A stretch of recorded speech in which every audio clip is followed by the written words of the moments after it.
大家好，今天我想说说舞蹈词和非同源词。舞蹈词是指一个词在两种语言里发音差不多，但是意思却完全不一样。Alright, so if you don't speak Mandarin and you didn't want to read all that text at the bottom of the page, we're talking about false friends this week, and I'm looking at Chinese, and if I have time, Japanese and Korean. So the first word is the word tongue in Chinese. So if you know that character in Japanese, hold on, I'll get to that definition. But in Chinese, you would see it mostly in soup, like suan la tang, which would be sour and spicy soup. The word does hold different meanings, but the most common one comes in soup or hot water used for cooking. You take that word and you switch it to Japanese, it's the same character, but it would mean yu or ba or tong, and it means more hot water. You see it more used in the context of hot water or hot springs.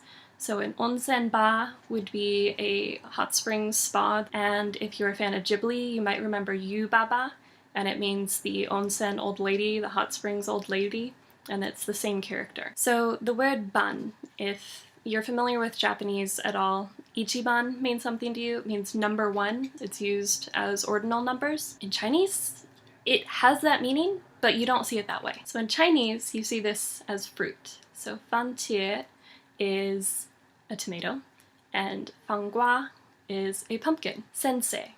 Even if you don't study Japanese, I assume you know what sensei is. It's in enough of pop culture. It's master or teacher. When you take it to Chinese, it becomes 先生, which means mister. It's how you address somebody in the street. It still holds the meaning master and teacher, but they have different words for that. Teacher in Chinese is 老师, and master has different forms depending on what type of master he is. Finally, one that's straightforward for all of you. Namae is from Japanese, and it means your name, but it did not come from English. It comes from two characters, na, which means name, and mae, which means before or first. So it just means first name. One of the very first cognates I found was in my first year studying Japanese a long time ago, shortly after I finished studying Spanish, and that is the word casa. In Spanish, I think if you're in the US, you know the phrase mi casa es su casa, my house is your house.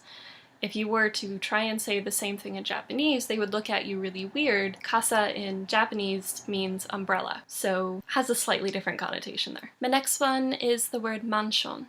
So if you say mansion in English, you think of a really big house, like a billionaire's house. It doesn't mean the same thing in Japan, and I'm not sure it might mean something different in Chinese and Korean as well, but if you're talking about a mansion in Japan, you're talking about an apartment complex. Might be a nicer apartment complex, but it's definitely not belonging to one person. If you're familiar with Korean at all, you know that they like to go around and say "화이팅" a lot, which comes from the English word fighting. However, they're not saying fight.